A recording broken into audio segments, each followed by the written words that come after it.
When it comes to golden doodles and doodles in general, it seems that some of the biggest pros of this breed can also be seen as their biggest cons. Of course, it depends on your perspective and what you expect of having a dog in your life. So here's a quick look at how golden doodle pros and cons can sometimes be one and the same thing.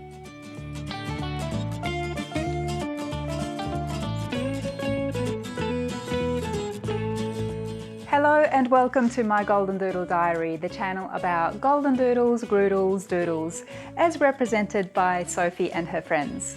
Consider subscribing for doodle dog content and do leave a like if you like, it makes a big difference.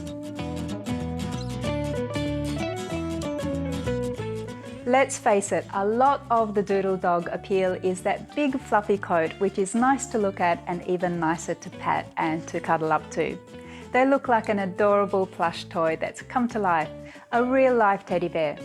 In most cases, the coat doesn't shed, and in most cases, it's hypoallergenic. So it's great to have these doggos around the house because they don't tend to leave their fur everywhere, which, yes, saves you time cleaning. And many people who are allergic to dogs can finally have a dog of their own. The flip side to this lovely coat is the time and money you need to constantly spend on maintenance. When you see long fluffy coats like this, know that there are many hours of brushing and combing spent on it. Even if you keep your dude clipped nice and short so it doesn't require much brushing, before you know it, it grows back out and you need to spend the time to brush it and money to have it clipped again. This means the rolling thing on your to-do list is to make appointments with a groomer and drive your dog to and from the salon. Or if you decide to get clippers and do it yourself, it tends to take a long time to do.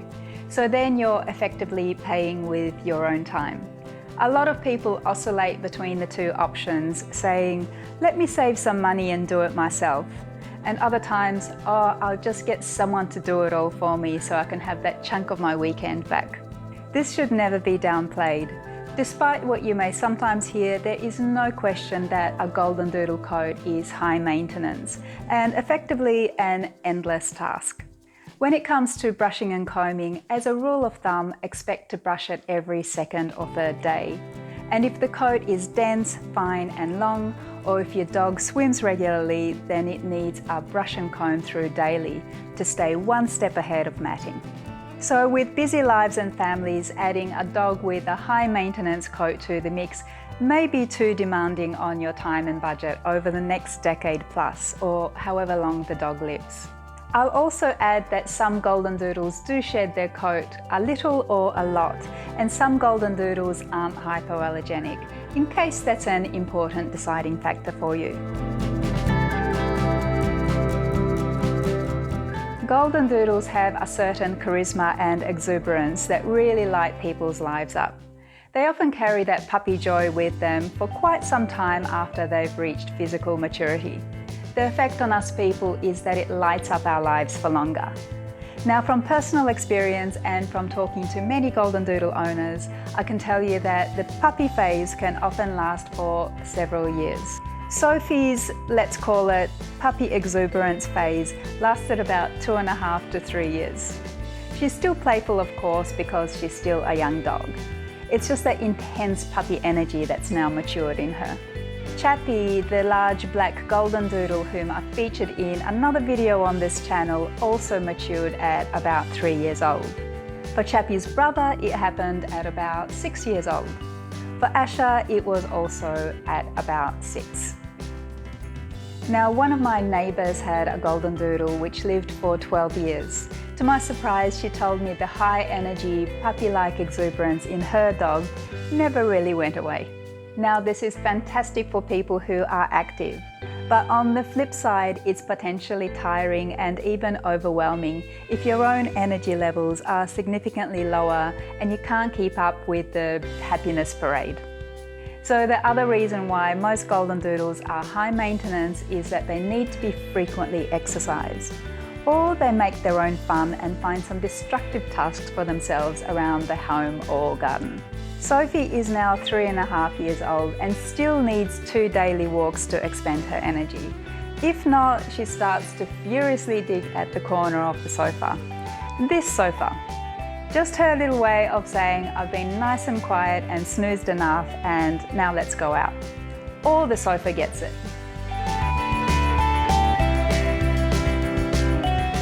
There is something amazingly human-like about golden doodles. They involve themselves in our lives no matter what we're doing. Around the home, it might be gardening, hanging out the washing, or just going to the bathroom.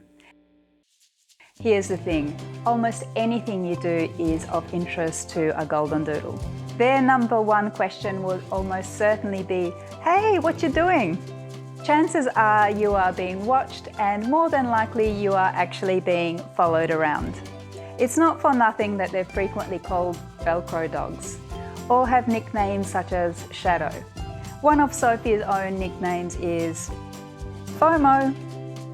To call doodles people-orientated dogs is something of an understatement, and being so joyful, loving and outright humorous, they are fantastic company. As you may have gathered, there is a flip side to this, because being so social and people-orientated, doodle dogs don't do so well for long periods on their own. While the attachment to us is heartwarming and sweet, it's also hard to just switch this off when we have to go somewhere without them. There's a kind of emotional tug on us, knowing we are missed while we're away and feel that obligation to come home as soon as possible to be with our dudes. Yes, separation anxiety can be a thing with the dogs, but quietly people get their own sense of separation anxiety being away from their dudes. I know some of you watching this know exactly what I'm talking about, when you're guiltily away on holidays and FaceTiming your dog who's staying with the best, most recommended, most attentive dog sitter that money can buy. Needless to say, owning a golden doodle can sometimes play havoc with your away from home life, whether work or recreational.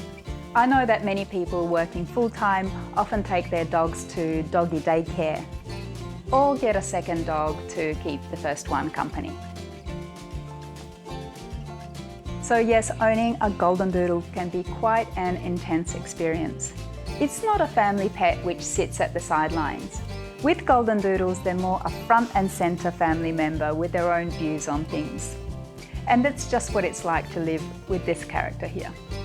And now, if you'd like to find out more about golden doodles, check out my other videos about grooming, about the breed, and lots more. Also, subscribe and like, and we'll see you again soon. Bye!